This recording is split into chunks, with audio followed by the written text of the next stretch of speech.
কি চেনা চেনা লাগছে? মাছটি হলো দেশীয় পোয়া মাছ। মাছগুলো কি দিয়ে রান্না করব তা ভেবেই পাচ্ছিলাম না। বেগুন, করলা না পেঁয়াজ? পরে ভাবলাম না, পেঁয়াজ দিয়েই লাল লাল ঝালঝাল করে রান্না করে ফেলি। তাহলে চলুন মাছটি ঝটপট করে রান্না করে ফেলি। প্রথমেই মাছগুলো কেটে ভালো মতো ধুয়ে নিয়েছি। এখন এই পিস করা মাছগুলোর মধ্যে দিয়ে দিচ্ছি হাফ চা চামচ পরিমাণ গুঁড়ো হলুদ, কোয়ার্টার চা চামচ পরিমাণ লাল মরিচ গুঁড়ো, 1 চা চামচ পরিমাণ আদা রসুন পেস্ট, হাফ চা চামচ পরিমাণ লবণ। এখন আমি মাছগুলো ভালোভাবে মশলা দিয়ে মেখে নিচ্ছি।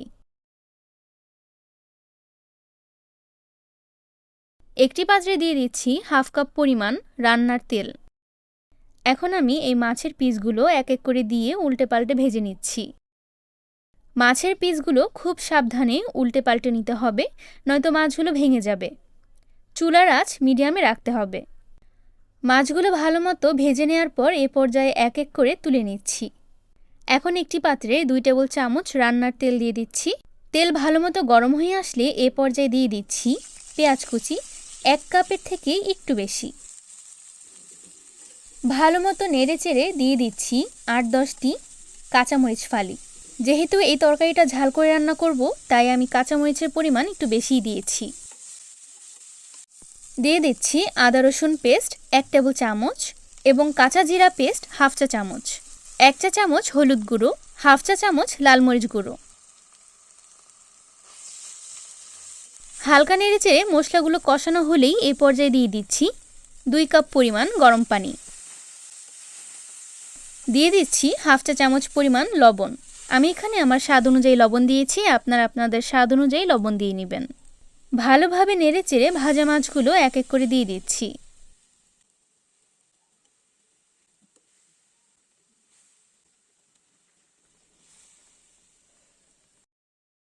এ পর্যায়ে ঢেকে দিচ্ছি 5 মিনিটের জন্য।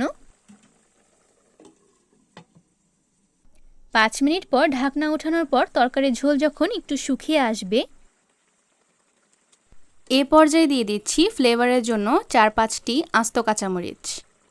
দিয়ে দিচ্ছি হাফ চা চামচ পরিমাণ টালা জিরে গুঁড়ো। এ পর্যায়ে দিয়ে দিচ্ছি কিছু পরিমাণ ধনিয়া পাতা। ঢেকে দিচ্ছি 2 মিনিটের জন্য। তৈরি হয়ে গেল ঝাল ঝাল পোয়া মাছ ভুনা। আশা করছি আমার আজকের রেসিপিটি আপনাদের ভালো লাগবে। আমার রেসিপিগুলো যদি আপনাদের কাছে ভালো লেগে থাকে, তাহলে আপনাদের ফ্রেন্ডস অ্যান্ড ফ্যামিলির সাথে আমার রেসিপিগুলো শেয়ার করে দিন। আর আমার ইউটিউব চ্যানেল এবং আমার ফেসবুক পেজটি ফলো করতে ভুলবেন না। দেখা হচ্ছে নতুন কোনো রেসিপির সাথে। সে পর্যন্ত আপনারা সবাই ভালো থাকুন এবং সুস্থ থাকুন। আর দেখতে থাকুন বাংলা কুকবুক। আল্লাহ হাফিজ।